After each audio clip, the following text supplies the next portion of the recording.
And for what it's worth, as regards September, we seem to be coasting them. Today is the 23rd, and give or take some 7 more days, and we'll say hurrah, it's October. Here we are, another fine morning it is. We're live from Ogun to Abeokuta, Nigeria.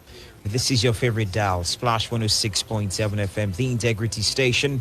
Panorama is live once again on a Thursday like this. Thanks for choosing us, of course, amongst the several options that you have. You know, of course, that we're committed to promoting the right values. Today is Thursday, like I did mention, the 23rd of September, 2021. It's a pleasure to have you join us for today's program. Yes, you already know what it is on Panorama, the station. Oh, I'm sorry.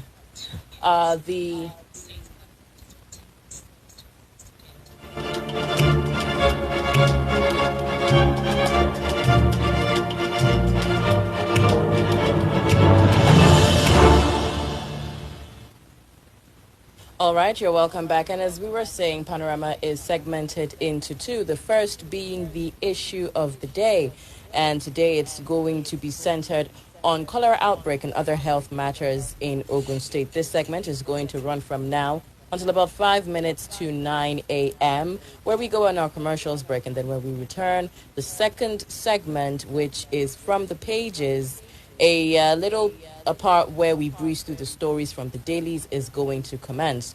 Do not forget that you can connect with us live. We are live right now on Facebook at Splash FM 1067 Abeokuta, so you can search us live there. We will not open the phone lines now. That will happen as we progress with the discourse for today. But in the interim, you can, send us a message, a comment on the live video feed on Facebook right there, as well as on WhatsApp 0817 555 1067. In the event that you are not in an environment that is close to Abeokuta, you can also download our app, our Splash FM app, Splash FM Radio.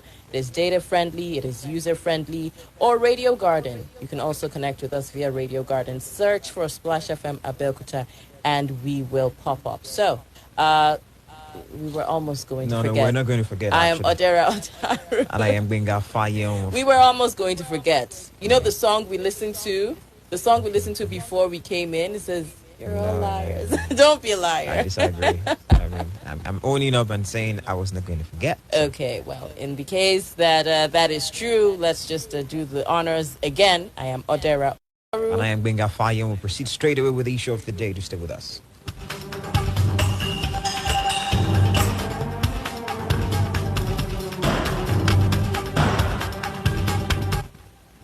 Since the beginning of the recent cholera outbreak in Nigeria, Ogun State has beefed up efforts to contain the situation as much as possible, beginning in Magboro, Obafemi Owodo local government area of the state. According to the Commissioner for Health, Dr. Tomi Koka, the reported outbreak was predominant among motorcycle riders and scavengers. The index case reported to have returned to the state from elsewhere, and a public toilet the channel of transmission. Cholera is an acute diarrheal illness caused by infection with Vibrio cholerae bacteria. The symptoms include vomiting, dehydration, and watery diarrhea. As of September the 5th, the Nigeria Center for Disease Control stated that the disease had spread to 25 states and the Federal Capital Territory, in which, according to the NCDC, no fewer than 2,323 cholera-related deaths have been recorded. Most recent reports have it that there were 12 deaths in total in Ogun State, as opposed to 25, which was earlier released. These deaths were majorly as a result of affected persons being presented late for care at proper health facilities. Due to the expenses that come with proper treatment for cholera, many visited an informal doctor and as a result were administered inappropriate medication, leading to their deaths. And this morning for our issue of the day, we will discuss the cholera outbreak and other health matters as it concerns the gateway state here, Ogun State. And we have joining us live in the studio Dr. KEHINDE Kolade, the Senior Special Assistant on Health to the Ogun State Governor. Good morning to you, sir. Thank you for joining us. Good morning. Right. Good morning. Thank you for joining us. Okay, so let's begin. Dr. Tomi Koka, the Commissioner for Health, said that communities had been sensitized on steps to take and where to seek or report suspicious cholera cases. All right.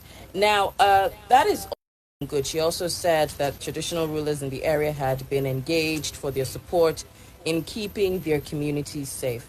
Now, we're going to try and lift this from paper to reality. This is a very laudable effort by the state government, but this outbreak has brought to light the dire situation of lack of potable water and amenities in these communities. So that is very crucial to prevention. What is the government doing about that?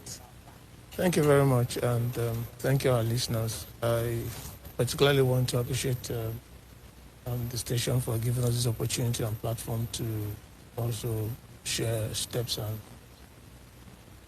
procedures that the government of His Excellency Prince Dr. Abeokuta is doing concerning this. You remember very clearly that earlier this year, after a long guarantee. Okay, what kind of steps? One, the water, the water facility at Narakanda is coming back on stream, and the pipes have been fixed. And people, there was about 2 months back or thereabout, there was a wild jubilation in Abeokuta because water came back through the pipe on water was stopped. Okay, so this was prior to the outbreak. Absolutely prior to the outbreak. Okay. The implication of that, if we extrapolate further, is that what we are seeing might be just like the tip of the iceberg if that was not done. Okay. All right, just to correct as well, we have Dr. KEHINDE OLOLADE, not Kolade, okay? Please. So the mix up in that regard. But I also want us to set the records straight. Some reports mentioned the fact that there were 13 people who died as a result of the cholera outbreak. Some said 10, that some said 25 people were infected. I mean, it just seems as though there is a whole lot of numbers being thrown around. What exactly is the situation? Well, the very first outbreak that happened in the Obafemi axis, that's in the axis, involved 16 people. Okay. Of the 16 people we lost, unfortunately, 12 people. Okay. Then in Abeokuta North, we had 20 cases. Unfortunately, we lost 2 of them. I mean, those are the ones that are quite confirmed, that easily say. So if we put 12 and 3 together, we have about 14. Okay, so we have 14. Yes.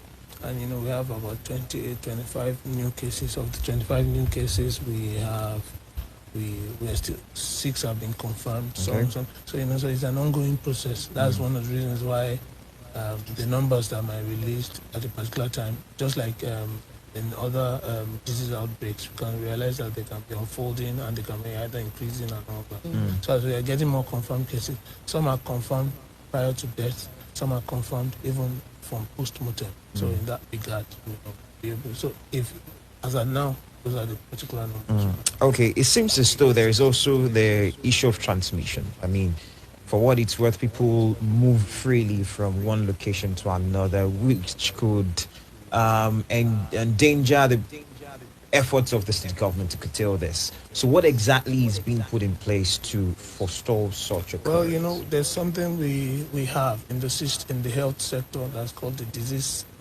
surveillance and education officers. Okay. We have one centrally, and we have in all the 20 local governments of Ogun State. Now, we have what we call the multi-sectoral approach. In the multi-sectoral team, we have people from the environment, Ministry of Environment, we have people from the Waste Management Agency. We also have people from the health sector, we have people for enforcement and all that. So all of us and the advocates, and we also have partners, WHO is partnering with us to ensure that the level of awareness is very high. If the level of awareness is very high, we cannot restrict people from moving. And because people cannot be restricted from moving here and there, and disease does not fly, they're actually moved by the fecal-oral route of transmission, by oral people, and people engage in open defecation. Open defecation gets into the water system. From water system, people get to either wash, drink, or cook with water, or use it to rinse their fruits and all that. So, so that's the circle. So attempts are made to increase awareness so that we can break the circle. Once the circle is broken, it's quite easy to ensure that as much as possible people are safe and people as much as possible spare the stress of the demise and the mortality that comes with infection. Contact tracing? Yes, ongoing contact tracing is ongoing. Okay. For example, from one of the things that we realized from contact tracing was that majority of the of the cases they have, they've been outside the state. Okay. And it's either it's one person traveling in, fell ill, the household get involved. So we realized that. Then another thing we observed was that the people that were involved in open defecation, we noticed that there was a high incidence among people that are scavengers. I mean, they have direct contact with the in areas, and we also noticed that there was some of them were Okada riders that live communally, as in that live like bachelors, like a bachelors group kind of thing. Yeah. So those are things that we've observed. Okay. I also seem to have a concern in this regard, because if you look at the position of Ogun State, I'm not sure there's anything you want to move inroads to Nigeria that you don't have to pass through Ogun State. Of course, it's not coincident that Ogun State is a gateway state, and so in that regard, what efforts are being put in place to ensure that, despite that strategic location of Ogun State, it doesn't have that high incidence of cholera Well, cases? currently we have noticed that the two areas that the perennial sites of the outbreak, and particularly in this particular situation, one and the two of them, they have some similarities. They're like a repository or like a destination point of goods and livestock from other parts of the nation. Because of that, the high level of awareness is going on. We're working hand in hand with the various groups. We noticed that the stakeholders include the community leaders. As a matter of fact, about 2 days ago, the government, in partnership with WHO, trained almost about 150 informants in Abeokuta North to ensure that down to the ward level, to the zonal level, to the street level, to the house to house, people go around informing people about the level of the need for them to stop open defecation, the need for them to be involved in proper sewage and all that sanitation, the need for them to have adequate cleanliness, and also to ensure that as much as possible their bins are disposed of appropriately. We're also working with the waste management agency to ensure that even where the bins are gathered, they are evacuated as at when due, and so that we won't have an environment that will encourage the spread of the vibrio cholera. How would you regard their actions? How would you regard their performance, rather, disposing of the waste as at when due? Because in some parts, especially in front of this place, sometimes the refuse can be gathered there for a long time. Well, issues of the gathering of refuse have been raised, and we are actually working hand in hand with them to ramp up the effect. We notice that occasionally we could have one or two challenges here and there. We are trying to deploy technology such that on a dashboard we can actually be able to identify areas where we are having limitations of proper and prompt evacuation of refuse, such that with that, there can be some flash points on the dashboard, so that we could actually make do that as and when. Okay. Okay, let's talk about vaccination. Yes. It seems to be the in theme, at least in recent times.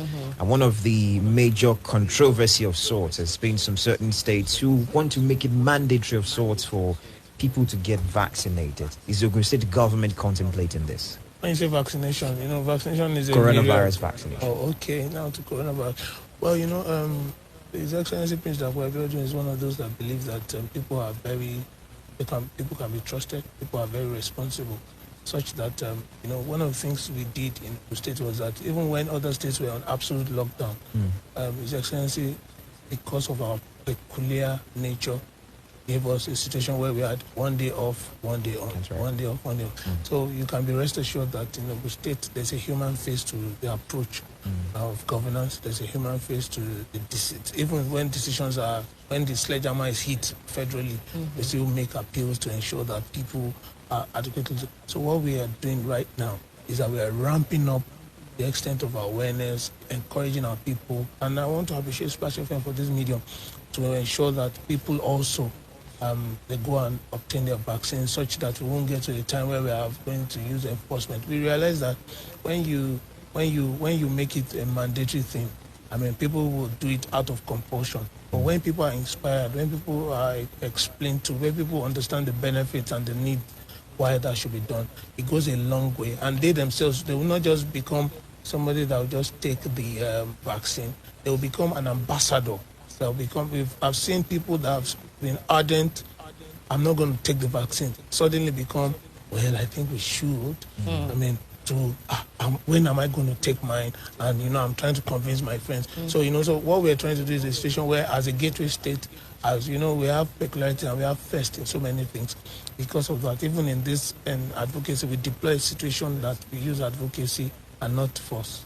Okay, so how far has that come? You're in the best position to let us know the statistics of those that have been vaccinated against those that have not in Ogun State. Well, as at the last count, we have we've had over 100,000 that have been vaccinated. We're dancing around 100,000 because we have different batches. We have some that have taken the first dose, right. Some that have taken the first and the second dose, which is about 50,000 thereabout. Then we have some that have moved from that and have also taken, we have those that have taken the AstraZeneca, those that have taken the Moderna, right. And some are even, someone still told me yesterday that they are still waiting for the Johnson and Johnson. That is just one off and all that. So people are, and because of our population in Ogun State, we know that right now we're thinking of about 5 to 6 million thereabout. Yeah, I was going to get to that. I mean, so it's an ongoing. However, we are marrying that with the availability of the vaccines. You understand? Because the federal government and all the state governments, they have a decision that in order to forestall off-the-shelf purchase, that all the vaccines in Nigeria are purchased centrally, either through COVAX or through WHO and all that, and they are deployed centrally. So we also have that limitation of getting much more than that. And that similar thing is happening currently in cholera.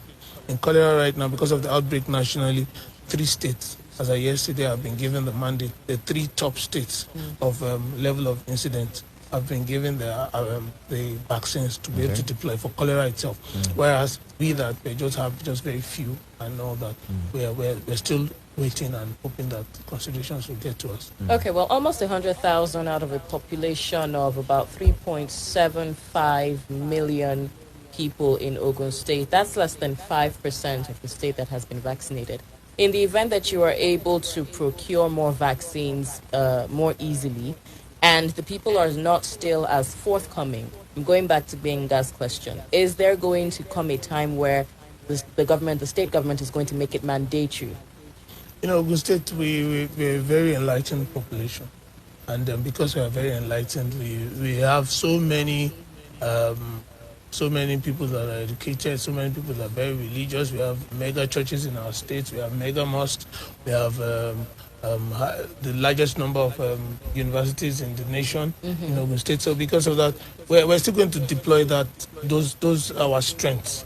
We're not going to capitalize on the weakness of our people. Yeah. You understand? And all the some have stigma issues, some have cultural beliefs, some have doubts and all that. Someone still asked me yesterday that, have you taken your own vaccine? And I told you, I've already taken the second dose almost about a month and a half or 2 months ago, and I'm fine. You understand? So some people want everybody to take before it gets to them. Yeah. You understand? So we're still going to continue to explore that sequentially. Okay, well, I forget the name of this state now, but I read in the news some time ago that vaccination administration was being considered, to deploy to places like schools and worship centers. Is that being considered in Ogun State? Presently in Ogun State, we have what we call the mobile post and the fixed post. Okay. The mobile posts are the ones that they are within the hospitals. And we have, the fixed post. Then we have the mobile post. The mobile post is aimed at our mega areas, the mega churches, the mega schools, the mega cultural events, and all that, such that we will take the vaccine to the people. Okay. So that's actually ongoing, and they've been doing very well. And also we realize that whenever we ramp up that level of awareness. We engage with the market women, we engage with the transport unions, we engage with the various large chunks of people, with the academia and all that. It helps us it gives us, one, more acceptance of the vaccine. Two, the effects of peer pressure is positively deployed. And three, the level of awareness is even higher. Well, in the mobile units, I know that storation of the vaccines can be a problem. What's with the temperature? How do you handle that? Well, when vaccines are deployed, the temperature is of essence, because if we have challenges with temperature, the efficacy of the vaccine is going to be destroyed. In that regard, we have we move from the central cold store. So we have freezers that are solar powered in the various 20 local governments. Then when they're going to deliver, there are also specific coolers in that regard with high sparks, and the individual who's going to administer the vaccine is trained in that regard to ensure that as much as possible that percentage is maintained. And apart from that, also each of the distribution network is accompanied by a thermometer, such that at every point the efficacy is assessed. Such that if any of the group of vaccines fails that efficacy, as a matter of fact, even a step further is that we even work hand in hand with NAFDAC. Then we have NAFDAC staff in the state who work with us at the cold store level. They take samples of the various batches going out, assess for efficacy, check the temperatures. The freezers are built such that if the temperature rises beyond the specified limit, there's an alarm. All right, we're live on Facebook. You could get to view us there at Splash FM 1067. And of course, you could drop us your comments, what you think about the conversation so far. If you have questions, you have concerns as regards the recent cholera outbreak in Ogun State, and of course other health matters, we have Dr. KEHINDE OLOLADE with us, who's the Senior Special Assistant on Health Matters to the Governor of Ogun State, with us here in the studio. I also have a bit of concern, and this has to do with, of course, coronavirus precautionary measures being taken. It seems as though, if we move around, lots of people have thrown caution to the wind. Yes, we've talked about vaccination, which are not exactly in adequate supply to cater for the population that we have nationwide, not to even talk of statewide now. Is there anything the state is doing to enforce or to ensure that people still observe these precautionary measures? In fact, I've seen people even point to the fact that even those in government circles do not observe these protocols. Well, you can be rest assured that we lead by example. I can say that without batting an eyelid. And, because that's what we do, it's it's almost impossible to assess any senior person in government without a face mask, for example. Any government function that is even when we have social gatherings, we ensure that, as a matter of fact, the individuals have put the sanitizers are made available, the masks are either we insist that people get face masks or we actually provide at site. Now, ongoing, because we're not throwing caution to the wind, we are ensuring that as much as possible there's a continuous awareness. The flip side is that whenever an outbreak lasts for a long time, people assume that it's just one of those things. Let's let go. And human beings are not wired to be locked up. So whenever an individual is locked up for so long, they feel that it's either they revolt or they feel that they have been incarcerated. In order for that not to be the case, so that's why we've seen more impact and more results with deploying advocacy rather than just using force. Okay, in the situation, because I've heard so many people say, rather than take the vaccine, I will make sure that I observe the protocols to the T. And in all honesty, they do that. They wear their face masks. Some go as far as gloves when they're in public places. They maintain hand sanitation, all of that. What would you say to, dissuade a person like that who may or may not give you reasons why they want to take the vaccine? Well, the word for anyone that is still in doubt of taking the vaccine is the fact that the reason why majority of us did not have polio was because our parents, in their wisdom, even when we were not able to take decisions for ourselves, ensured that all of us had oral polio vaccine. Mm-hmm. The reason why most of us did not die of measles is because at 9 months we were couldn't take decisions for themselves. Yes, but the argument is there are people who have taken the vaccination and still caught COVID. Absolutely. But the truth is that even the fact that we've taken an individual has gone to school doesn't give a guarantee that the individual is going to get a job. You understand? But whenever the opportunity for the job arises, I had a situation recently where there were 3 people that needed a job, and there were also 3 opportunities. One of them had school cert, one never went to school, and the other one was a graduate. And the 3 of them had privileges, and there were 3 opportunities. They said, okay, give us 3 people. By the time they were going to do the assessment was based on what they have. So the level of immunity you carry will determine how bad your response is going to be to any challenge and how good it is. Not as though that if you have a vaccine that you are not prone to having the disease, but the chances that you're going to come down with a severe one and it's going to throw you into ICU, it's going to throw you into a situation where the individual is going to die with ease, it's going to be very far-fetched. Okay. Whereas if an individual is not vaccinated, the individual is just like somebody that is going to face a set of gunshots without any bulletproof. Whereas we know that even with a bulletproof, an individual can still be killed by injuries or other things. But the chances are milder. All right. We'll get open the phone lines very shortly, but I also feel we should look at some recent happenings. Recently, one of the observations around has been the surfacing of deaths almost everywhere. Of course, the Ministry of Environment, I think, are doing something in that regard to clean up the site of refuse all around Abeokuta, to be specific now. Is there a collaboration with the Ministry of Health and Environment? Because it's not unconnected that diseases happen where there's a high incidence of refuse and dirt. Yes, the social advisor in charge of Ogun is Mr. Cholera. They work hand in hand with the Ministry of Health. We work hand in hand at various levels, at the local government level, at the zonal level, and also at the state government level, in the sense that we have intersectoral meetings. Okay. Even as at Monday of this week, Tuesday of this week, we were in Abeokuta North together. The staff from Ogun State Waste Management Agency was there. The individual from Ministry of Health was there. The individuals from the Ministry of Environment was there. And I was also there in person. So it wasn't as if it wasn't a situation of go and do it, we were behind, we were there. The chairman of Abeokuta North was also there in person.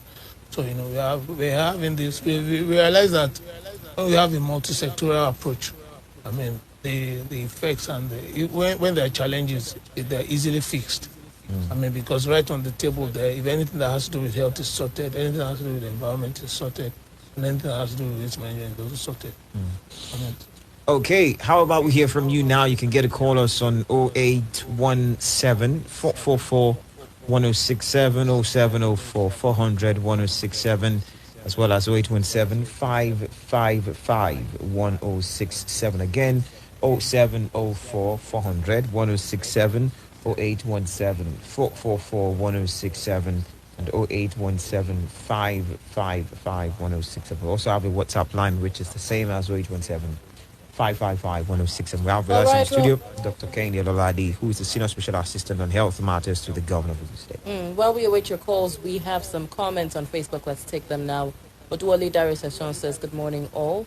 That is very heartbreaking. After so many years of independence, this country has not worked towards ridding the problem of water condemnation. How sad that the Nigerians have been ripped off their human rights to receive clean water. The government of the day must be inducted and demoted. Wow, okay, that's very strong. Right, let's hear from someone on the telephone line. Good morning. Hello, good morning, doctor. Good morning to you. What's your name? Okay. All right, please go on. Go on. Now, I had a very plan, but Nigeria is this. This is that you Nigeria.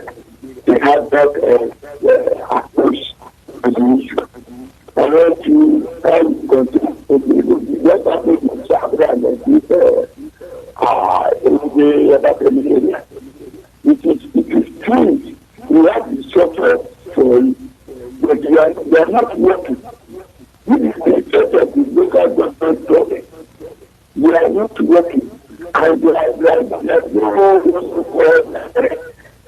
no action for them to do. Because I think that I want to do to work up from the job that we look at them and the commission. That is one. The second one is the issue of this I want to take it as a very, very, very dynamic issue. Because those people that generate the also call the language, they know how to discuss it. And the monetary something to be very good. The monetary something should be interesting too. Because as you share the business is bad. And that's why I don't know so many houses that they are talking. They have no problem and we are very happy for it. So the best of this life, we have the left of the book.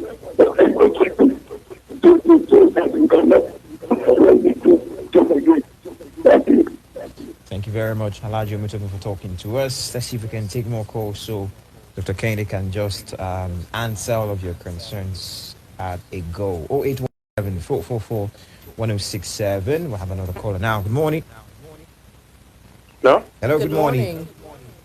Good morning to you. Good morning. Olakilani is my name from Kuto. Please go on. You see, I want to ask. Just make a suggestion. I suggest that health officials should be drafted to rural areas in particular to teach them simple hygiene on how to make use of stream water to their own advantage. And again, teach them simple hygiene and simple health laws and their practical application to counteract this issue of dysentery and cholera. That is number one. The question I want to ask is this: how do you monitor the activities of these water producers? That is a private water producer that produce pure water, pure in quote anyway. How do you monitor their activity? Then the toilets in our communities, especially in homes, how do you monitor their cleanliness? These are the questions and suggestions. Thank you. Thank you very much, Mr. Olakilani, for talking to us. We can take more. 0817 444 1067 0704 400 1067 and 0817 555 1067. Hello, good morning. Hello, good morning. Good morning, G. Afolabi is my name. I'm calling from Abeokuta. Falabi, please go on. Yeah. I want to ask the special advisor, how will you people revive the spirit of Wole Wole again? Because I discovered that when I was young, in 70s to 80s, we do hear about Wole Wole, and there is a kind of a fear that the mention of the name Wole Wole, or the office for Wole Wole, makes a lot of people to, take care of their environment, including toilet facilities and so on. And if you look at some parts of the state, aside this state capital, there are some ancient areas, compounds, where they don't have toilet facilities. And when it rains, they begin to dump into the drainage system. You see faces and so on. So how do you people revive the spirit of Wole Wole so that they can at least maybe go into compounds, go into those old areas and then enforce the use of latrines and WCs and so on? Thank you very much, Afolabi, for talking to us. I think it's just answer all three, and then we'll take more calls. Thank you very much, our listeners. I'll first of all start with Dr. Alajo Mitogo. Alajo Mitogo, thank you very much. The clarion call is for all of us, from the level of awareness to those of us at the community level, to please let us know if there are areas, specific areas where we think we should ramp up. And we are very grateful with this kind of feedback. I mean, that we should all wake up from slumber, particularly the monitoring. All we are trying to do right now is that we're trying to deploy technology such that people will not just tell us that they're at work, but when you say you're at work in somewhere like Ojodon, be able to sit on the dashboard, thanks to Google Maps and things, and there's a geoinformatics that we're trying to synergize together so that on a simple, we can just take one local government like Ogun Waterside and look at a biggie and see what's going on there. And thank you very much. With that also, that's one of the ways where we're trying also to deploy monitoring, though physical monitoring is still ongoing. That is going to increase a level of awareness. Even one of the things I realized by going to the field is that when you go to the field, you can more easily appreciate the challenges people are going through. You can understand the peculiarities. You can sort of put yourself into their particular shoes. Now, concerning what Mr. Olakelani said, concerning the rural areas, now we have what we call the local, the community mobilizers, community mobilization officers, ICOMOs. We also have the disease surveillance and education officers at all the PAT and the local government level who have the mandate. They have peculiarities. Example, someone within Waterside knows that they have to go over water, whereas someone in Jebu North might just be going on land alone. Right. So they are able to adapt those peculiarities to their environment and all that. Now, to monitor the water producers, I know that the water producers, they have a union, and most of them, they get NAFDAC testing and certification. What we realize is that those that are properly, that through that method, will monitor. But between you and I, we'll take this feedback, particularly on that, and we'll work with them. Afolabi mentioned the Wole. Yes, truly and truly. Even when we met at the Abeokuta North about 2 days back, one of those that were in the meeting was the head of the environmental health officers, and you can see them. They're always in the white on brown uniform, and we're also going to. They're actually busy because in the last couple of months I've heard a few houses in Abeokuta South that they had to close down because the sanitary conditions of their toilets were not acceptable. Yeah. Okay. What calls now? 0817 444 1067 0704 400 1067. Have somebody else here. Good morning. Hello, good morning. Good morning to you. Nicholas. Yeah, this is Nicholas from Abeokuta. Nicholas, please go. And generally, you can only give what you have.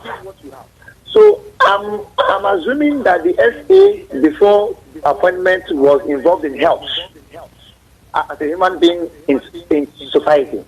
Secondly, last week the Commissioner of Health was on a radio program, and there was a disparity between the environment workers and the health workers, the science inspectors.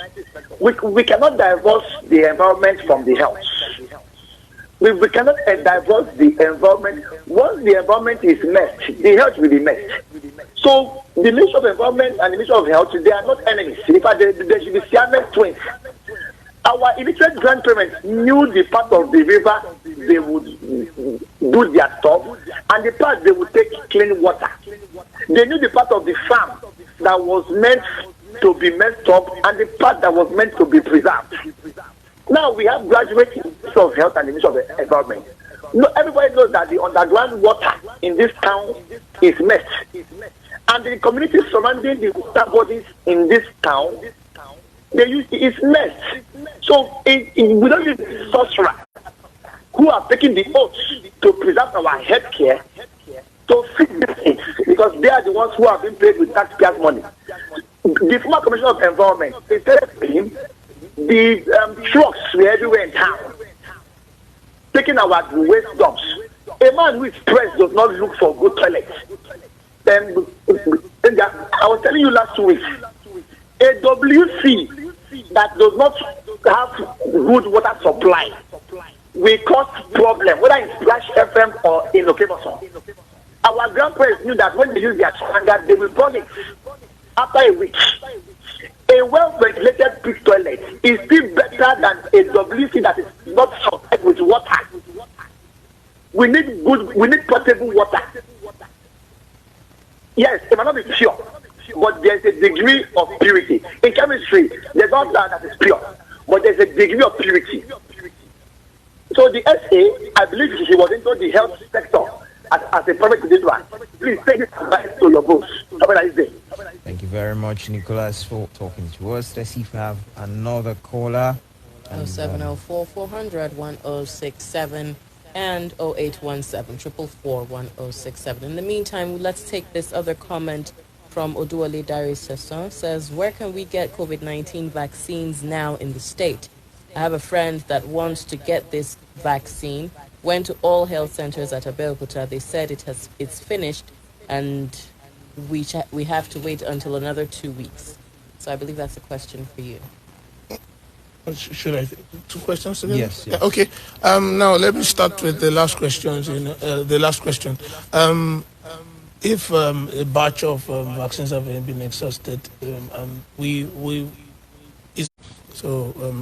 there's some that are still in transit. Once they arrive, another set of awareness is going to take place to be able to get that.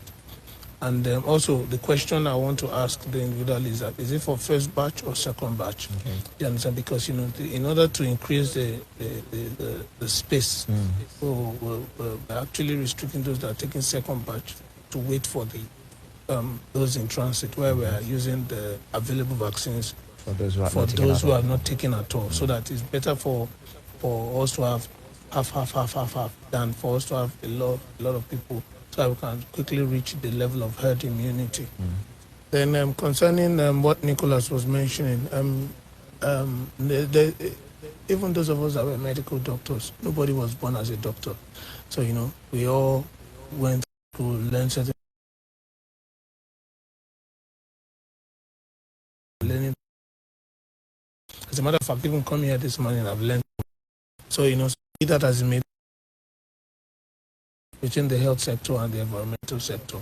And that has limited, when we're not even talking about international space now.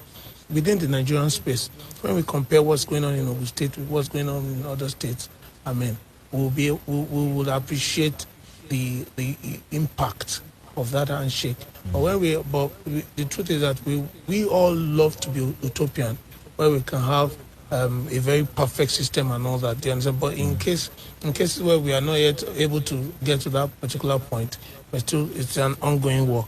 We don't want to encourage people to do any form of open defecation, even when you are pressed. It's rather better for you to dig the soil and just quickly make that, than for you to just be involved in open defecation. And so I believe if that can be done, we welcome the feedbacks.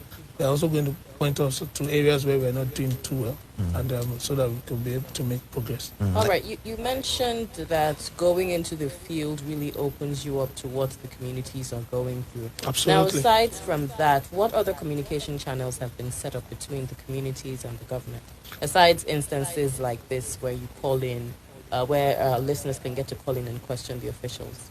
Well, there's so many feedback channels. For example, if you see any of our flyers for the COVID-19, we have a feedback phone number at the base. That's number one. Now we can get feedback through the community mobilization officers. Those are the people that are deployed. And also we have what we call the community informants. The community information goes either way.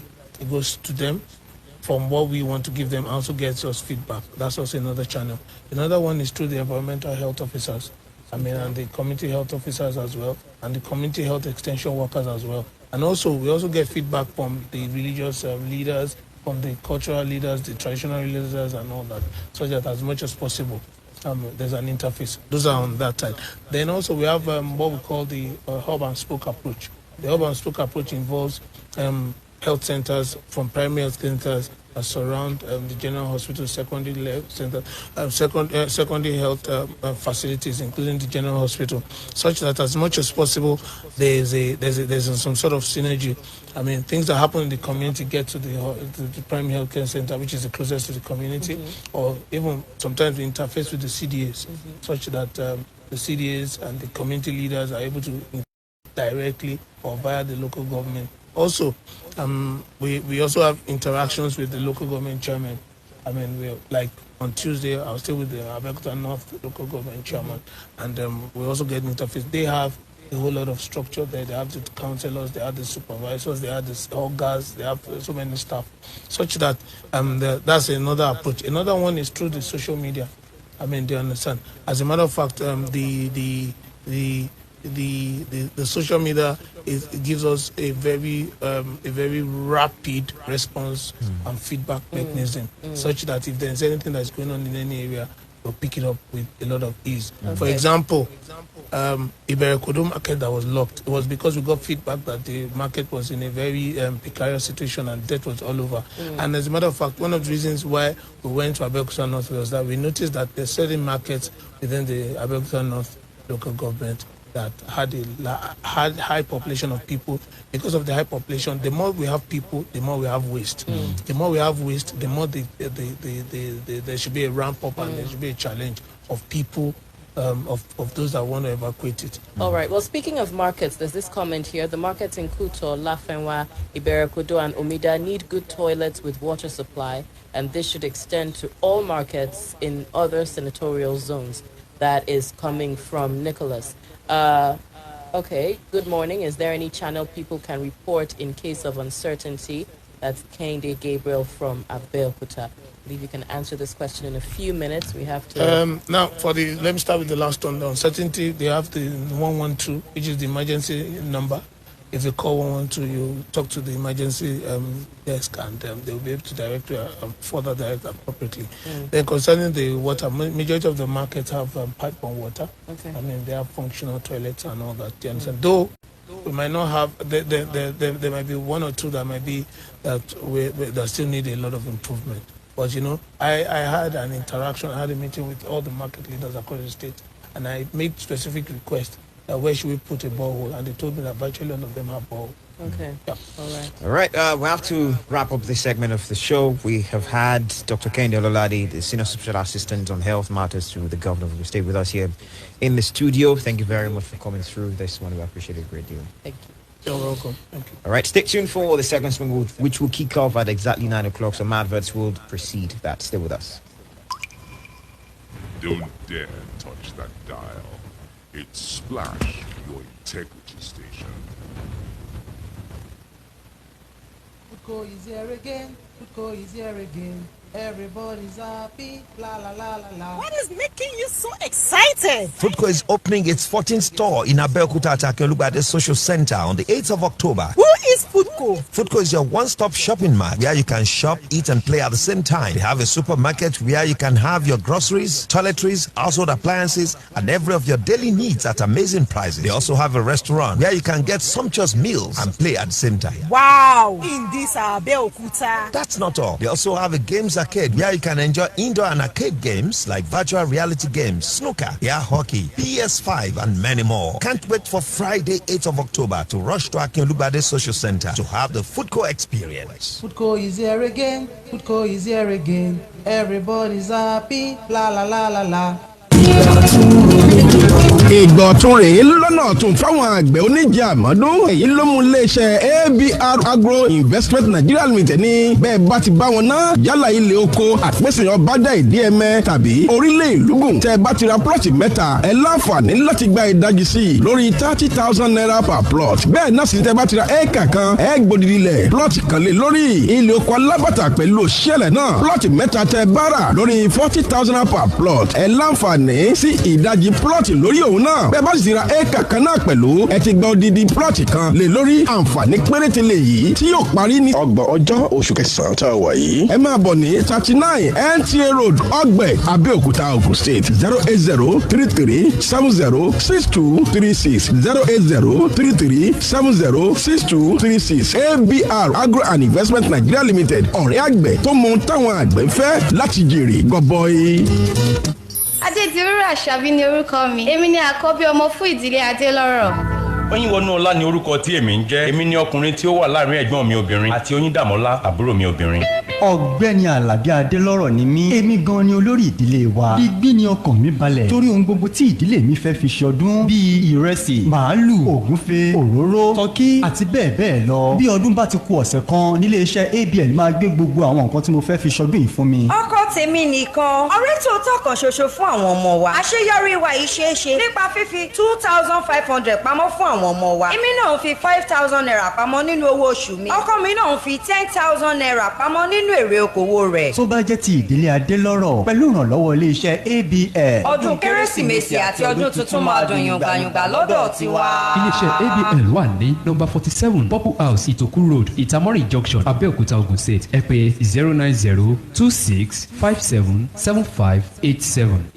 When fans of football clubs gather, amazing scenes are what you get. Crown the kings of Europe. Abeokuta and beyond. Are you ready? On Wednesday, October the 6th, 2021, Splash 106.7 FM, in collaboration with IAS Unique Homes and Properties, presents Jersey Fiesta 2021. You'd also be entertained and thrilled by some of your favorite music artists, Obesere, Alayo Melody Singer, Area Salatu, Musiliu, Haruna Shola, and many more in their jerseys representing these clubs. You'd also hang out with your favorite OAPs, public figures, and sport presenters of the Integrity Station. Venue, Ontech Event Center, Abiola Way, Abeokuta, Ogun State. Tickets go for 2,000 naira. Regular, 10,000 naira VIP, and table of 500,000 naira. For more details, please call 0802-631-6804. Jersey Fiesta 2021. Come rep your football club in the jersey of your football club.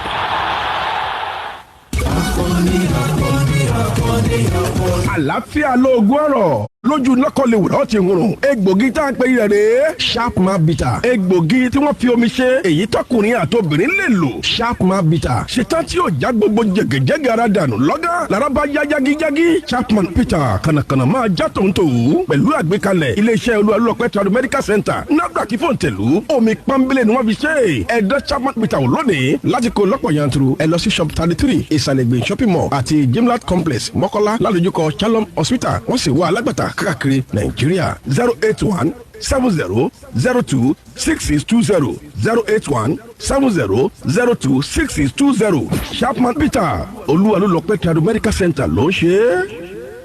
Everybody come and buy what we are selling. It's very easy when you go by Donile Lori. Àǹfààní ńlá dé o. Láti lè ṣe àìlèkẹ́. Kàyéfì oríire ti dé o. Mo ti Donile Lori. Opportunity rẹ̀. Wọ́n bá Donile Lori. Nàìjíríà àti 61 IAS. 61 days. Mega promo. Ọ̀rẹ́ mi wá ra ní tìjẹ́. Pẹ̀lú owó pọ́ńkù. Wàá Donile, wàá tún Donile. Ọjọ́ mẹ́wàá àkọ́kọ́ ti parí. Làwọn tí wọ́n ra ilẹ̀ 200,000 naira ní 90,000 naira péré. Inú wọn bá ń dùn yùngbàyùngbà. Ọjọ́ mẹ́wàá ẹlẹ́ẹ̀kejì ti wá bẹ̀rẹ̀ báyìí o. Ilẹ̀ Treasure Garden Máwùkọ́ àti Honeydrop Garden Máwùkọ́ pẹ̀lú Country Home Ayétòrò Road táǹtà ní 200,000 naira. Lè máa wá rà báyìí ní 100,000 naira péré. Má gbàgbé o, ọjọ́ mẹ́wàá lówó lẹ̀yà máa gòkè sí. Ìwọ náà kàn sí iléeṣẹ́ IAS tó bá sọmọ jùlọ. Kó o lo àǹfààní ẹ̀dínwó yìí láti di onílẹ̀. Pé 090-3377-3189 September 25 làǹfààní ọjọ́ mẹ́wàá ẹlẹ́ẹ̀kejì yìí máa dópin. Splash FM 106.7. Panorama. Panorama. Panorama. Panorama. Panorama. Panorama on Splash 106.7 FM.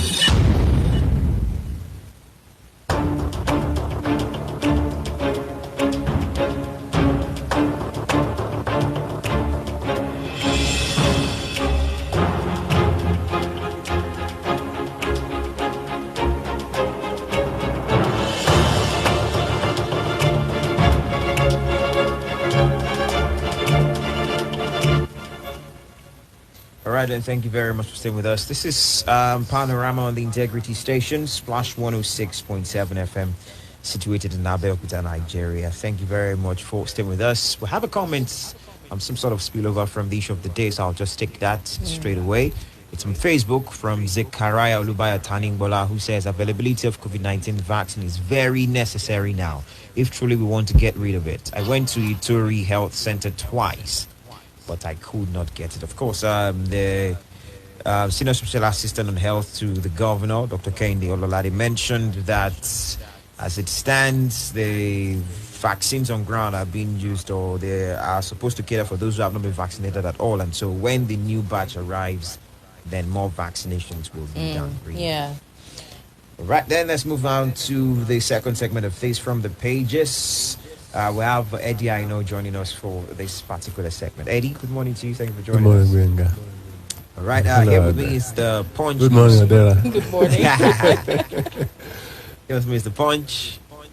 And I have with me the Nigerian Tribune newspaper. Front page of the Punch now. The big story is this: Jega Utomi Group's orders team up against APC PDP.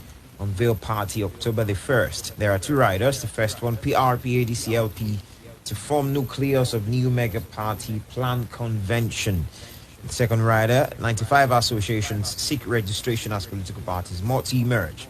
Find those on pages 2 and 9 of the paper. Daily fuel consumption jumps to 72 million liters. Subsidy hits 541.66 billion naira. You find that on page 19. PDP zones national chairs slots to Southwest North gets secretary. You find that on page 2. Am's ex-governor Ahmed Houses freezes accounts over 5 billion naira debt. You find that on page 7. Nigeria, 39 orders may not attain pre-COVID-19 GDP levels by 2026. This is according to the World Bank. You'll find details of that on page 20. Ohaneze demands Kanu's release. IPOB threatens 30-day shutdown. You find that one on page 26. 2023 Southern Presidency sacrosanct Afenifere backs governors. You find that on page 12. And this one is from Ogun State. It's over 3,000 indigent pregnant. Front page of the Punch newspaper. All right, for the Nigerian Tribune now, a headliner: we can't say government shouldn't borrow. That's coming from the Senate president. Blames past administration for lack of foresight to provide for rainy day. Present administration has rubbished Fiscal Responsibility Act. That's coming from Suswam. The stories on pages 6 and 8 of the Tribune newspaper this morning. We regret reporting Buhari in 2015. Northern Elders Forum spokesman on page 5. Ohaneze counters IPOB on 1-month lockdown threat. Says shutting down Southeast not solution. That's on page 4. Federal government to prosecute terror sponsors. That's coming from the AGF on page 28. Recent controversy on VAT collection. The need to adopt fiscal federalism and restructuring. You can find that on the back page. AMCON takes over ex-Kwara governor's home over alleged 5 billion naira debt. That is on page 5. Anti-open grazing law. Akeredolu tackles El Rufai on page 25. 4 die, 1 missing as 18-seater bus plunges into River Niger. That's on page 30. Reps ask banks, telecom operators to refund 22 billion naira lost to fraudsters. APC changes date for state congresses. Those two stories on page 5. There's a picture here of the Lagos State Governor, Mr. Babajide Sanwo-Olu, with a baby. There are also pictures of other babies during the launch of Mother, Infant and Child MICH initiative at Adeyemi Badiru Auditorium, Alausa, Ikeja yesterday. North groaning, yearning for restructuring. That's from Bugaje. Blackmailing advocates of restructuring as secessionists must stop will be resisted. Adebanjo. That story's on page 2. And 2023, Northern PDP leaders insist on presidency. Meet zoning committee chairman today. That story also on page 2. Those are the stories that we have on the front page of the Nigerian Tribune this morning. Okay, let's start from the Punch. Well, I love stories that really hit home of sorts. Stories from Ogun State, that is. We have this one. Local pensioners ground secretariat lockout SSG protesting 68 billion naira gratuity arrears. If you follow our news really well, this was part of the bulletin, the 7 p.m. bulletin last night, and there were inserts that also accompanied it. We had voices of those who were protesting. We had the voice of the SSG himself. And my question in this regard, Ed, is this. The governor recently had the burial of his late father. And it's one of the things that the pensioners highlighted in making their grievances known. Did that burial heighten or escalate these for them? Or it's the fact that it's just they wanting to get their gratuities, and they reference the fact that they've not gotten gratuities in about 10 years or more, and all of that. I mean, you are a retired person yourself, and so you know what it is. No, but kind of thing, incidentally, I retired not in Ogun State. Oh, okay. Although I worked in Ogun State. I worked at the Ogun State Broadcasting Corporation, right. The Nigerian Television Authority, before I left for the National Broadcasting Commission, and that's federal. So I retired at the federal. However, I think the problems are the same. In fact, more often than not, even those who retired at the federal level are worse off in some respects. Ordinarily, those who retired from the federal used to earn more than those in the state. But the situation has changed, has reversed. You now find these pay as you earn thing, pay as you go. The federal government will contribute to pension scheme. You will contribute 7% and all that, now 10%. But it's all rubbish. Because if you see the amount, the amount of money, a federal officer earns is terrible. You need to do a report and interview people. They live in abject poverty unless you are sound. But that's that apart. Now, back to your question. Whether the father's burial or whatever, for me, it has nothing to do with it. It's a cumulative thing. And I think the head of service or the person who met them, right, just hit it on the neck. It's a 10-year thing. This government, I'm not holding brief for them. No, far from it. This government came to office 2 years, few months, but take that away from the 10 years they're complaining about, which means somebody was there for 8 years and he didn't do what he ought to have done, and that was the erstwhile the governor of Ogun State. If he had taken the pension scheme, especially for people who had donated, who had worked assiduously for 35 years, if he has put himself in their own position to say, okay, what if it is me? Will I be happy being treated this way? I'm sure it would not have, would have been where we are now, because some of it will have been paid. But if you left it for 8 years, just paid some, and you started building bridges and what have you. Look, globally, human capital development towards above infrastructure. Because who are you building the bridges for? Yes, bridges, you turn the Ogun State, that's good, that's the capital. That's a good thing. Nobody is blaming him for that. But all along, you cannot leave workers' pay, workers' pension and gratuity this way. It is sad for all of them, whether it's in the past or now, that are treating it with levity. This governor said he was going to be paying 500 million on quarterly basis, but they are saying pay 1 billion. And I think Ogun State should be sad for it. If you compare to Oyo State, Oyo has paid up to date, even up to 1990, this 2021. Because my wife partly worked in Oyo State, and she collects her money. In fact, they are paying the gratuity up till 2020, 2021. Ogun State earns more than, in terms of IGR, more than Oyo State. It's a personal thing. It's the disposition of the governor. And I think our governors should change their mind. It's bestial. You can't think about it. It's inhuman. It's dehumanizing. Call it any time you want to call it. Human capital development all over the world.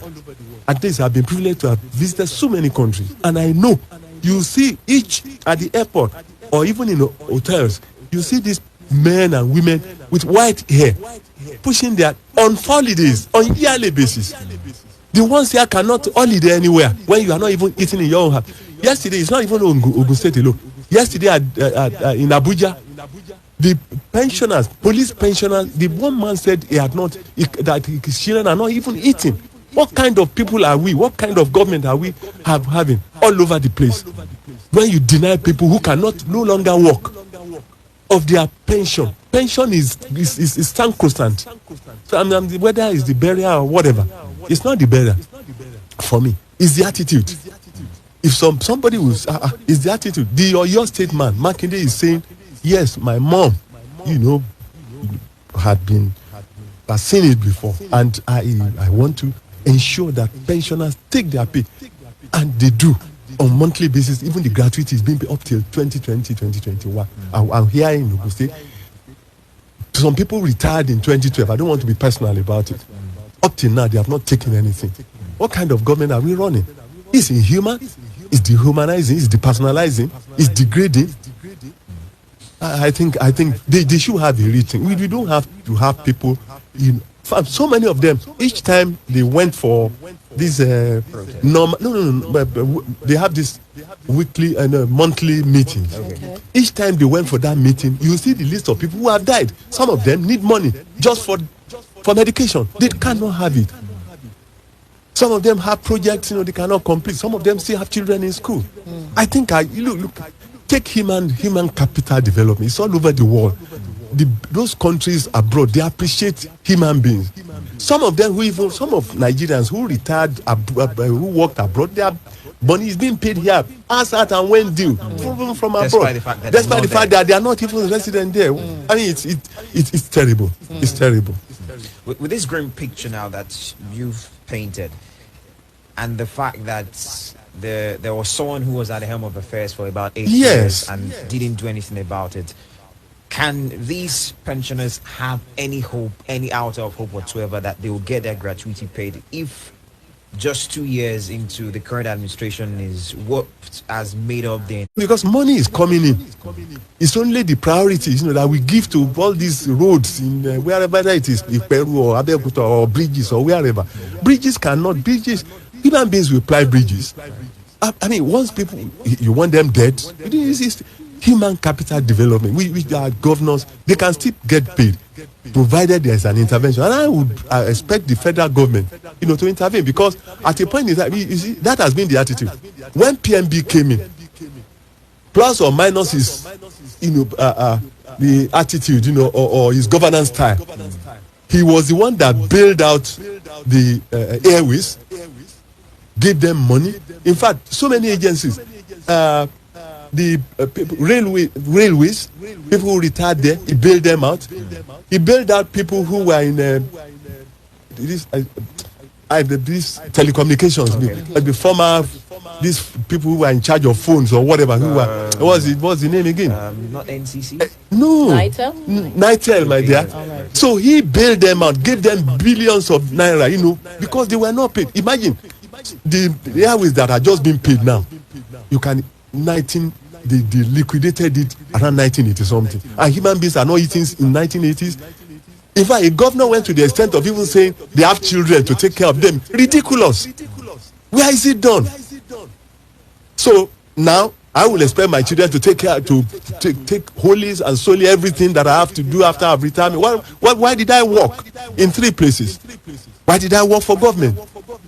In fact, it happened. I mean, you talk of corruption now. Even when I saw the police one yesterday, I said, yes, you blame the police for what do you have for us? Wait till you bring come. But this is what is happening. Those of them who are corrupt, I mentioned this somewhere. Permanent secretaries and deputy permanent secretaries, they were contented. Their best cars, were the Benz, Mercedes Benz. I think you mentioned it last week. Yes, they were not stealing. But when they were retired, abruptly, they didn't do anything.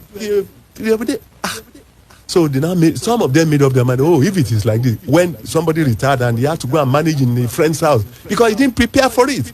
They didn't steal money, unlike now when, the Mama RBB said it, that they were saints, I mean, if you compare. All right, moving on to another story now. This is a big one. It's a headliner on the Nigerian Tribune. We can't say government shouldn't borrow. and that's coming from the Senate president. He blames past administration for lack of foresight to provide for rainy day. Now, I have brought out, I'm sure Sir Eddie saw me. Yeah, I did. I brought out statistics of what the debt profile has been since 1999. Right. Now, Obasanjo came in 1999 and met external debt at $28.4 billion. Right. He left in 2007 at $2.11 billion. So that was drastically reduced. Yaradura came in 2007, met it at $2.11 billion, and left in 2011, rest his soul, at $3.5 billion.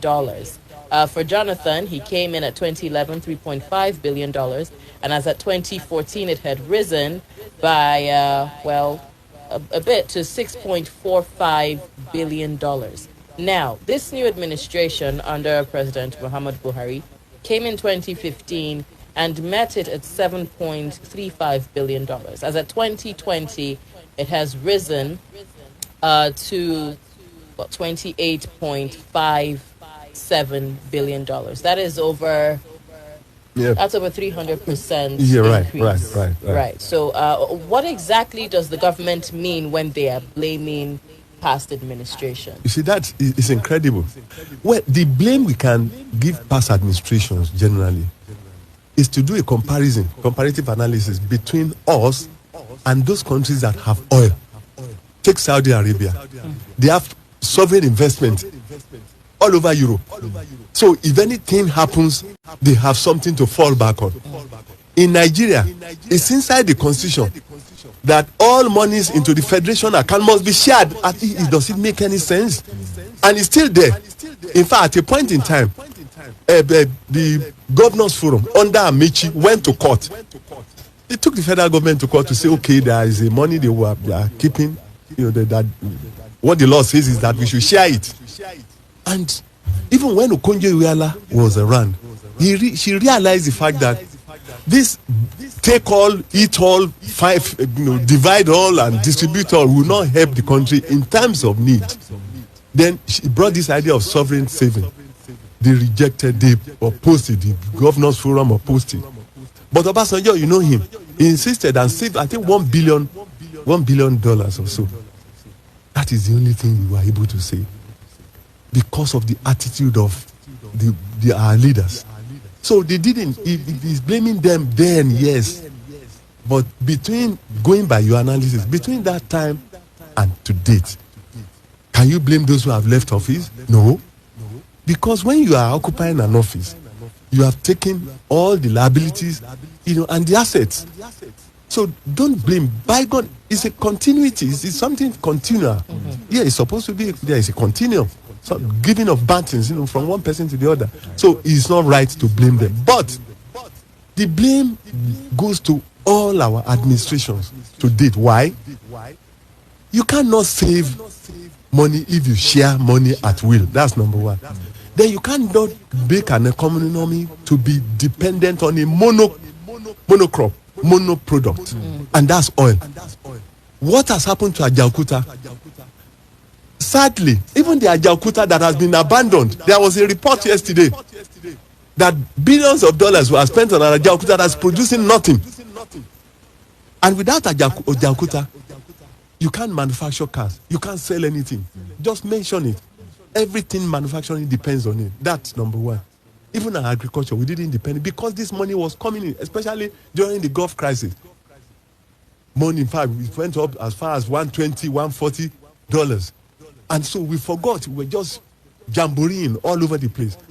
So it's their fault. But this administration, why this will not fly, blaming past administration, it will not fly, is because their own economic model does not fit development, does not fit growth. Because all they depend on is borrow. It depends on who is there. And that's the reason why it bothers. Before anybody assumes office, it should have a blueprint of what you want to do. In the area of economy, in the area of agriculture, just mention it. Something to boost. Because these are forex. We remain there. What are you producing? Nothing. You are producing nothing. So it will, in fact, somebody has projected that by December it may hit 1,000 naira for $1 because you are not producing. Not only that, you are now borrowing. That's the implication. Back to your question now. That's the implication. By the time you keep on borrowing, and it's sad now that even in repayment of our debts, don't forget that Obasanjo cleared the debt. Although some people will argue that at that point in time that we didn't have gone that way, and all that. But he tried. He said, let's clear this debt. Now, if you continue to borrow, you have to repay back. Right. And you now repay back 90% of the revenue you are making. So your debt payment supersedes what you generate. So you have to keep on borrowing. But why the Lawan is saying this, I don't know.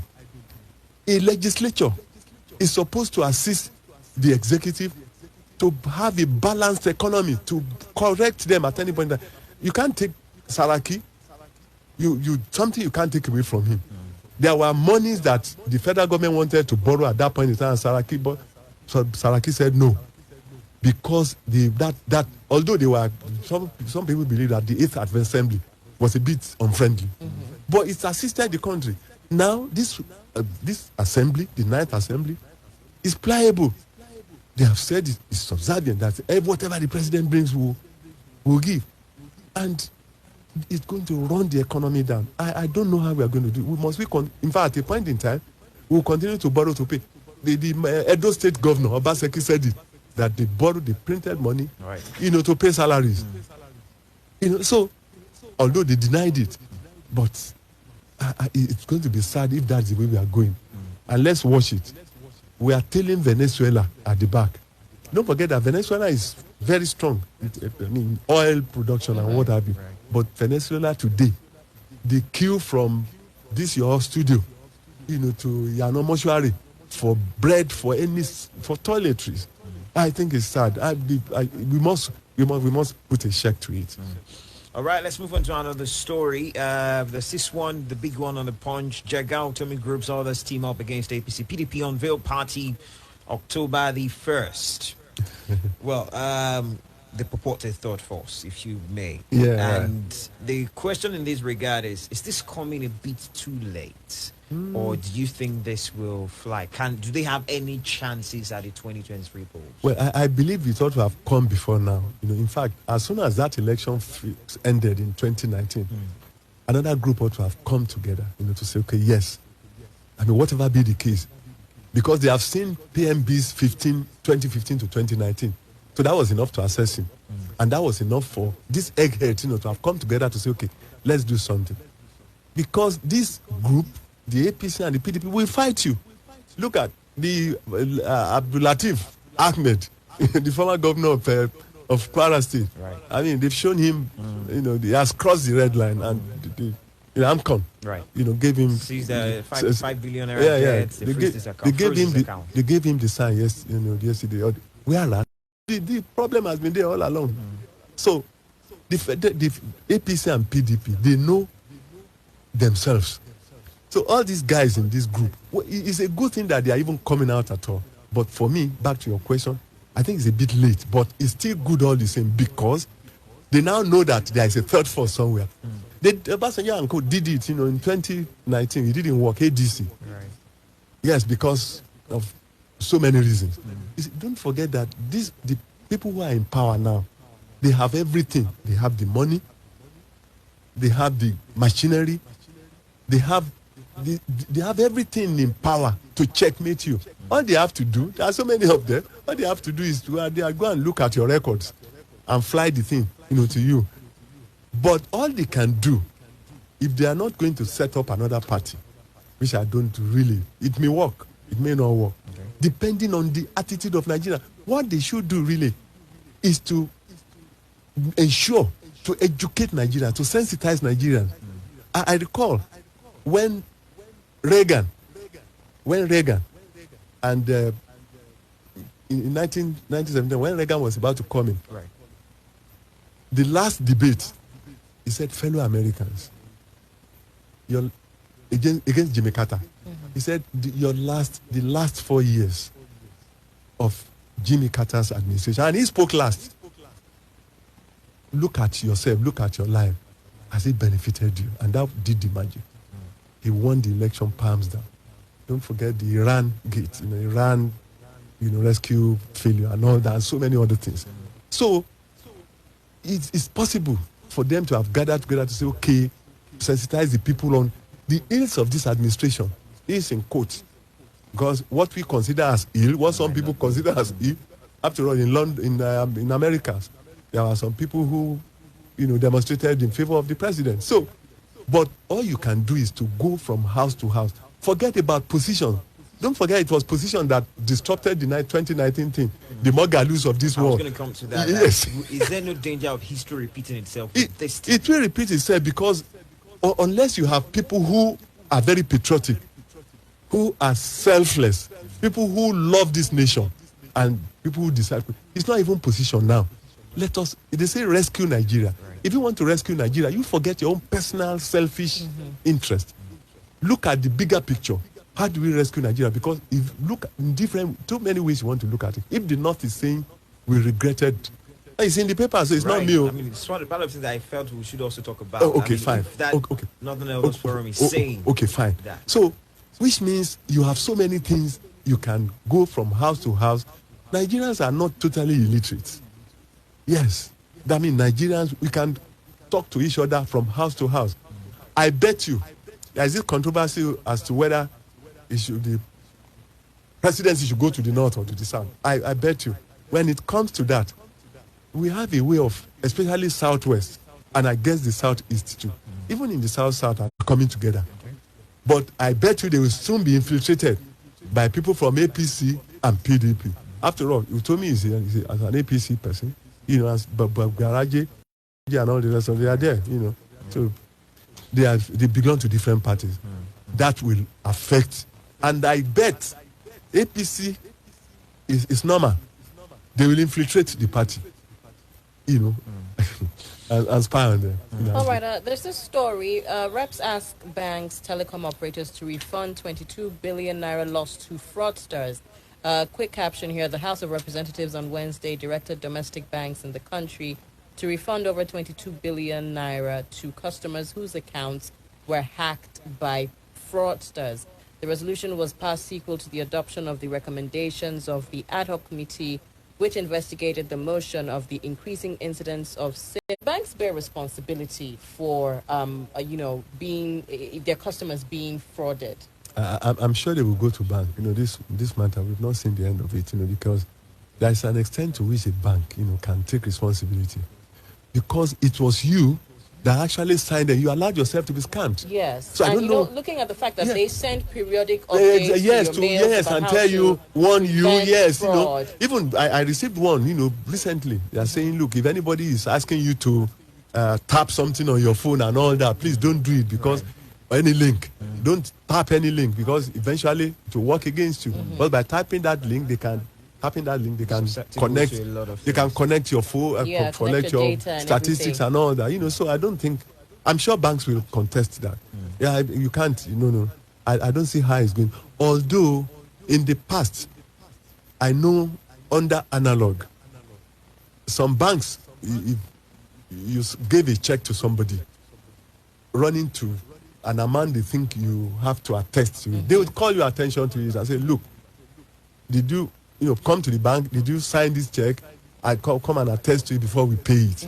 That's a way to assist customers. Yeah. But with technology and all that, has, after all, in the past, we're using cards in the banks, and you keep. Benga, I'm sure you. Oh, wow, shots fired. No, sorry. Well, my parents